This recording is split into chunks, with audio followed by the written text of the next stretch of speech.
All right. So I'm glad all of you have joined us today. Has anybody, I'm curious if you guys can speak up, have any of you seen this op cost calculator before? I have, Eric. Sorry? Yeah. Yeah, I have. This is Randy. Okay, cool. Have Oh, go ahead, sorry. Chelsea. No, I have also, but I don't know how to use it. I'd agree with that. Awesome. Okay, good. Well, this is a really valuable tool, and this really pertains in a lot of ways. I'm always cautious. I want to really caution everybody about guaranteeing or selling on energy savings. We need to be careful about that because there's a lot of factors that come into play when it comes to that. But the one place where it really has a lot of impact is when we're dealing with somebody with only electric as their fuel. Okay, and Lake Barrington Shores is one example of that. There are others. And then there are some people who choose that. It is, as we talked about, it's an emphasis that they are pushing out as an emphasis to electrify everything nationwide. Whatever, it's political, but whatever it is, that's where things are going. So point being, just briefly, the history of this Lake Barrington Shores community, it's all electric. There is no gas whatsoever. They all started with heat pumps back in the olden days. And if any of you have ever experienced heat pumps, especially old heat pumps, they're not really comfortable. The air that comes out of the registers is about 80 degrees, maybe 85 degrees. It's warming the house up. It's raising the temperature in the house. But when you're sitting there and it blows up your back or it's blowing on you, it doesn't feel comfortable like our typical gas heat does when you're getting temperatures well over 100 degrees. So what happened there is that over the years, fewer and fewer technicians in this region really understood how to work on heat pumps, and also companies didn't want to sell them because of that. So they went into that community and they sold people straight cool units. They were cheaper and they thought, oh, great, we got this great deal.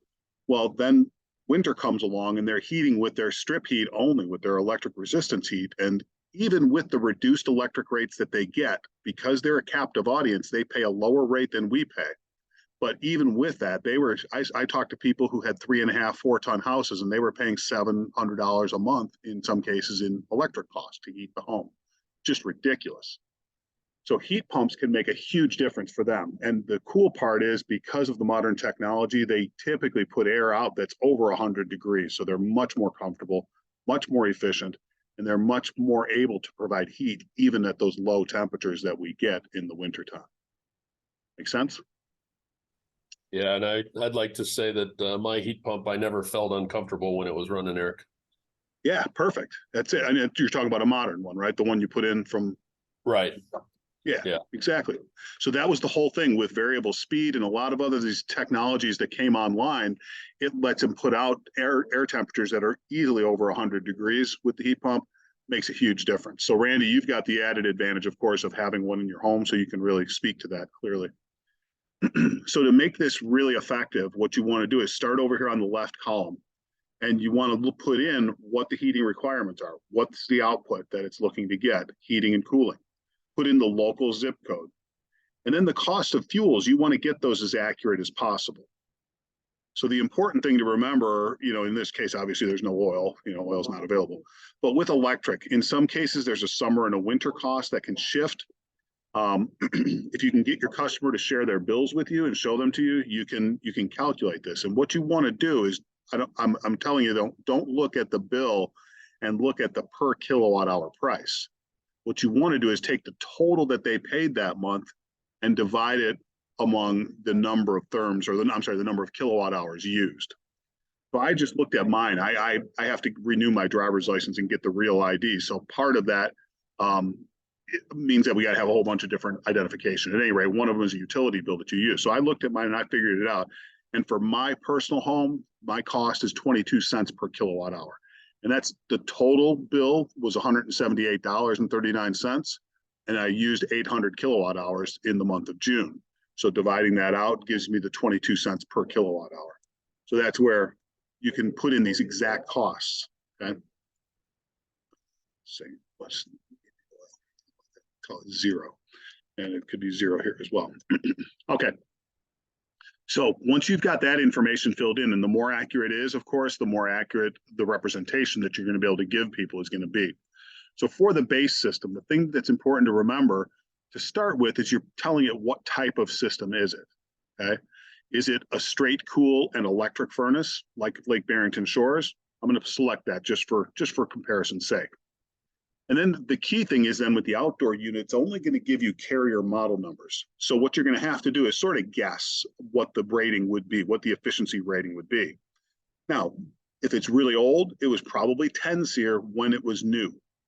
And like anything else, it degrades over time and it doesn't achieve that 10 SEER anymore. So you can decide where you want to put it. But frankly, a 10 SEER that's 15 years old or 20 years old is most likely at best giving them 9 or 8 SEER or possibly even lower. But you can, use that as part of your demonstration with them. So in this case, I'm going to call it 8 SEER, okay? And then the indoor unit, we're going to say it's a fan coil. So what this does then is breaks it out and lets us know that we're electric heat. We're about 8 SEER, 3-ton air conditioner. And in this case, the total electric cost to heat and cool this home is going to be about $44.89. Oh, so the other part then is here is you can tell it, does it operate continuous fan? And that will have an effect on that as well. You can see it takes up to 45, continuous fan in the cooling, continuous fan in the heating. Okay, so that bumps it up a little bit if you do that or don't do that. You can ask that question of the people. So briefly, what the factor that's used is called COP, or coefficient of performance. And when you think of electric resistance heat, essentially just like a toaster or a toaster oven, glowing red hot coil, air blows across it. That is considered 100% efficient. So that is the basis. That's a coefficient of performance of 1. And that means every dollar in electricity that you put in gives you back $1 worth of heat. Now, when we talk about a heat pump, depending on the efficiency level that the homeowner chooses, it can be up to 4 or even more coefficient of performance, meaning every dollar in electricity you spend gives you back $4 worth of heat, $3 to $4 or more sometimes in some cases. Again, it varies to some degree, but that's the huge, huge advantage that we can show people in these communities, in these electric communities, of what they can get. Now, understanding that, and I want you guys to play around with this. This is kind of the homework for you. Is you'll get this link, and then this is free to use. It's just a web-based little program or whatever you want to say, worksheet. But mess around with it with different combinations and things like that. So now we're going to take a look at this as a heat pump split. Okay, heat pump split. And for the outdoor unit, we'll start moderately and we'll go with a basic. Okay, so let's look at that HCB. Is it here?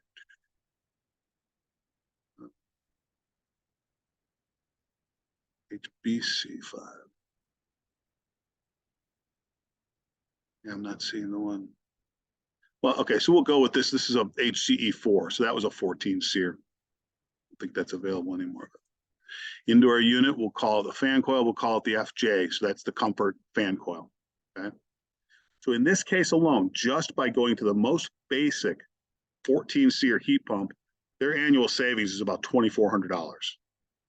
That's pretty significant, right? That's pretty good. Now let's take it up another notch. Heat pump split.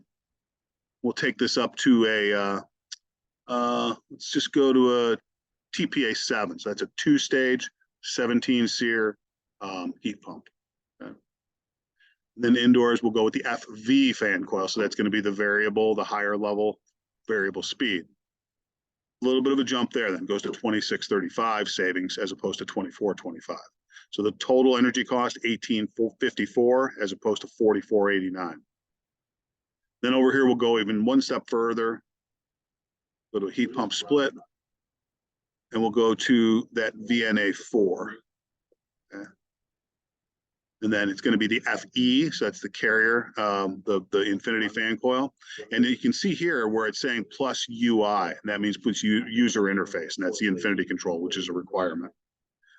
In this case, it takes you down to 1597 as your total energy cost, or a relative savings of 2892. So it's pretty dramatic. Pretty dramatic. This is going to be the most dramatic, the most impactful way to use this is when we're talking about a full electric scenario, but it's not the only way. So if we looked at this now and we went to a hybrid gas heat split, yeah, with that same 25 VNA4, then we'll go with MN7 as the furnace. Now, we don't have our gas costs in here per therm, so that's going to throw that off a little bit, but that takes it down even lower there. Anybody have an idea what is gas per therm approximately?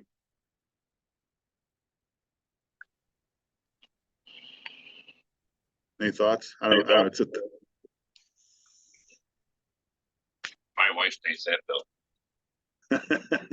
I'm not really sure, honestly. So let's say $1.50. I don't know if it's that much or not, but so it didn't change it a whole lot. I think it took it up just a little bit more, 1662 when we added that in there.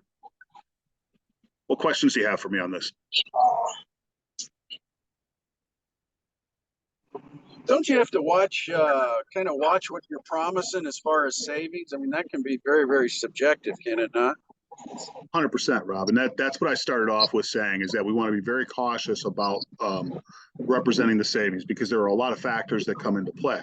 You know, if you have a home where it's frequently closed up, they have heavy drapes on the doors, they don't open up windows and doors often in the cooler weather, you know, as opposed to a home where it's full of kids and animals and there's constantly movement and things opening and closing, doors getting left open, makes a difference. And it also bears a lot on their set points, on their temperatures that they choose to use. So that's the part, the caveat that you have to absolutely put in here is that this does vary some. Okay.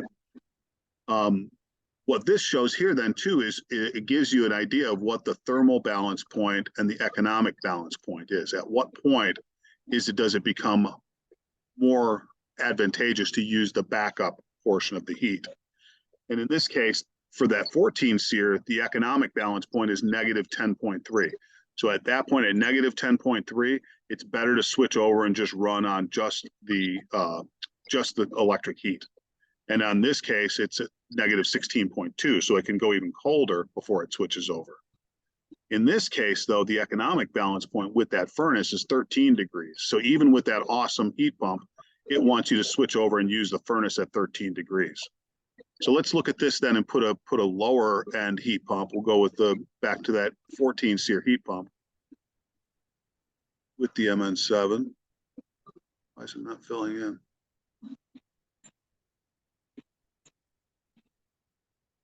I don't know why it's not giving me.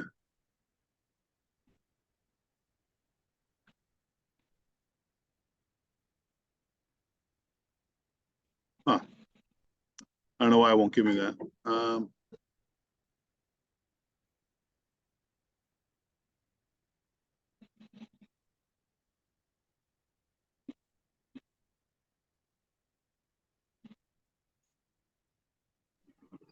Process tightening. Yeah, right. Huh. Quick question too, Eric. They say down to 10 below, but I remember Mr. Gorski telling me, you know, realistically at 15 degrees, a heat pump, you're not going to like the heat from a heat pump. Is that true? It varies significantly, Rob, is the real truth. So you really need to look at the data ratings on it. It will tell you specifically what the degradation is of it. At what point does it start reducing the capacity of the heat? It'll say at this temperature, it's 75%, at this temperature, it's 50%, you know, on down the line. And it varies significantly depending on the unit. As Adam talked about in the training, the 25 VNA4 has built-in low ambient right out of the box for cooling. And that also means that in the heating mode that it's able to extract heat more effectively and more efficiently at a much lower temperature. And then coupling that with a variable speed fan coil or furnace, that's where, as Randy indicated earlier, you can get nice warm temperatures out of it across a pretty good range of outdoor temperatures. And will that infinity touch tell it when to switch over? Okay, stop with the heat pump and now go to the TP6 or whatever. Yeah, you Yeah, can so set that that's point. Yeah, so that's what's super cool, and Randy can attest to that. But is that the Infinity Touch allows you to enter in your cost of fuel, and it'll calculate for you the best time to switch it over. Okay.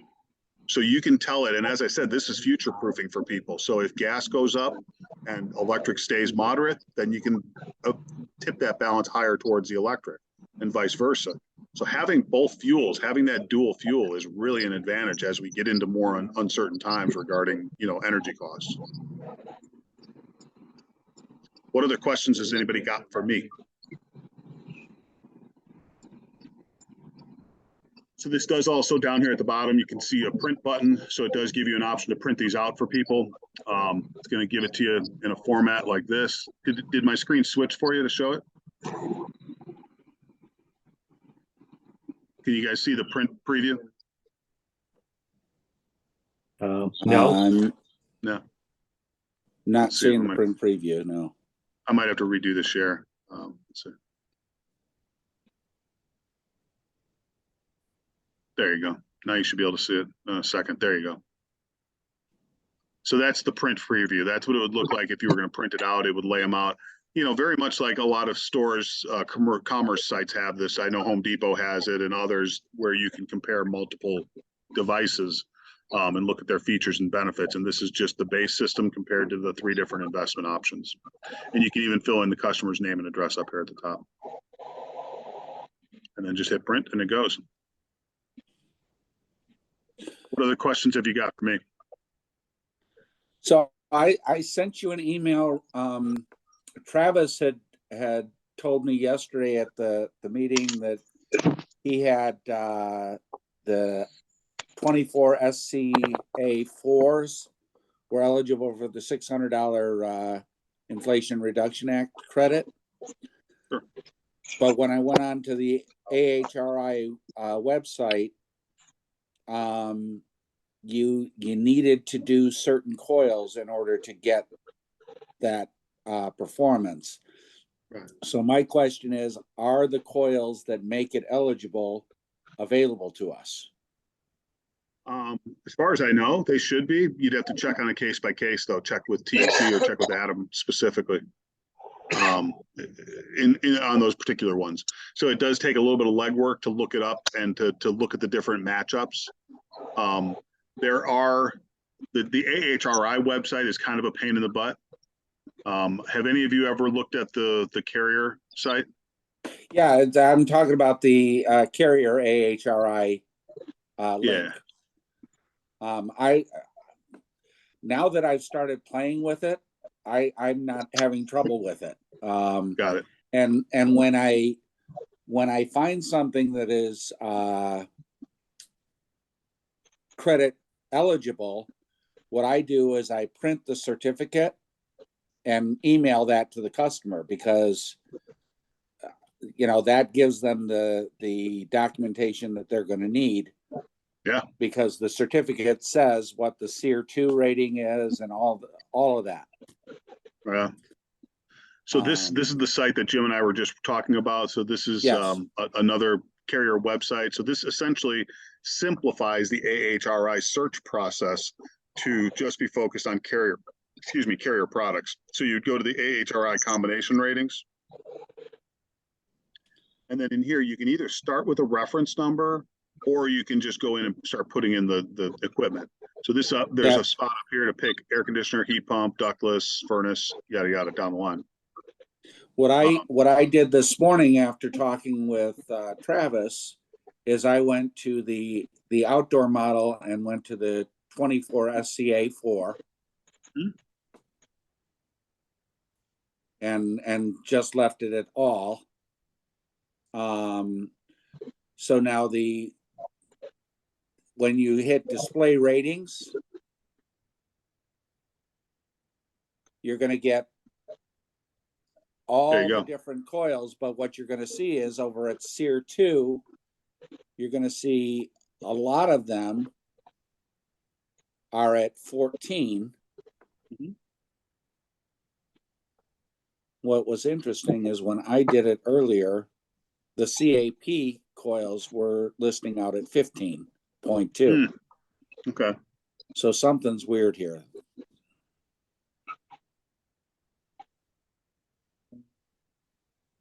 So go back up and see whether or not the parameters are the same. I always thought coils were weird to begin with. They are that. Okay, so click on outdoor model is all.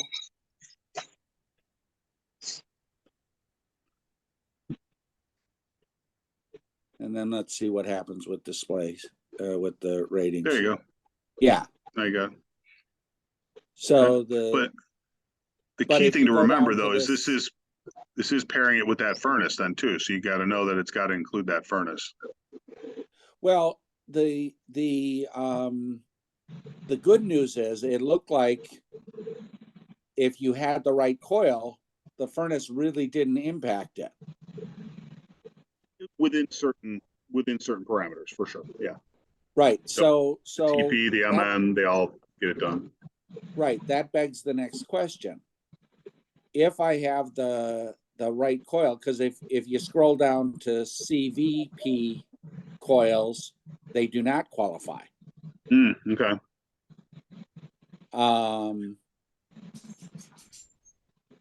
Is CVP or CAP, is that an AA coil then? So the CVP MA, that one, Yeah. that one. So that is the coil that I was directed to use because we're running out of the end coils. They're harder to Right. get. Yeah, they're So the- diminishing the stock. They're reducing those. Right. So the CVP doesn't qualify because it performs at 14.5. Right. My partner's thing is not working still. My app is not working. So the CAP is the A coil, and I think it's got the wild card, so it can either be cased or uncased when you choose that one. And I believe what Adam was saying was they sell an A coil, but only the uncased version. They don't stock the cased version. Got it. Right. And I believe a CAP is the nomenclature that starts an A coil. So as long as it's the CAPU or CAPVU or whatever it is, I don't know what the Right. completion of that is, but off the top of my head. Cool. Yeah. So All right, so that was exciting. You know, Travis was like, "Oh yeah, these are these now qualify." And then I looked on it, and so my response was, "Be careful, because you got to match the coil with it." So it begs the next question though. If I am doing an AC only, very clearly the AHRI number is not accurate because I'm not changing the furnace. That's correct. But Yeah, by and large, it looks like if I change the coil to an A coil, regardless of what furnace I put in, it's going to perform at 15.2-ish. generally speaking, that is true, I believe, Jim, as long as it is one of these furnaces. But if it's an existing older furnace, it's not going to fly. Ah, okay. Yeah, you cannot legitimately do a matchup with a new air conditioner with an old furnace, with a furnace that's not a current model, essentially. Okay. So it will not work. You cannot get an AHRI combination because it has to include the factor of the blower portion. What is it? Is it a fan coil? Is it a furnace? What furnace? Is it a variable speed? It has to have Okay. all of those factors. And they only test current models together. Right. You can't polish a turd. Pretty much. But don't worry, Rob. We'll keep working with you, buddy. Uh, All right. What other questions have you got for me? All right. Well, I hope this was illuminating to some of you in regards to how to use this and how to position this for the customer. As we said earlier, be cautious, go gentle about the promises of savings. There are going to be savings, in some cases more than others, but just make sure people understand this is just a guideline. This is not a guarantee of savings. Just like we talk about with the federal tax rebates, we can't guarantee that. Right. All right. All right, everybody, let's have a good one. If you need more help with this, let me know. Let Christy and Beth know, and we'll be glad to help you out.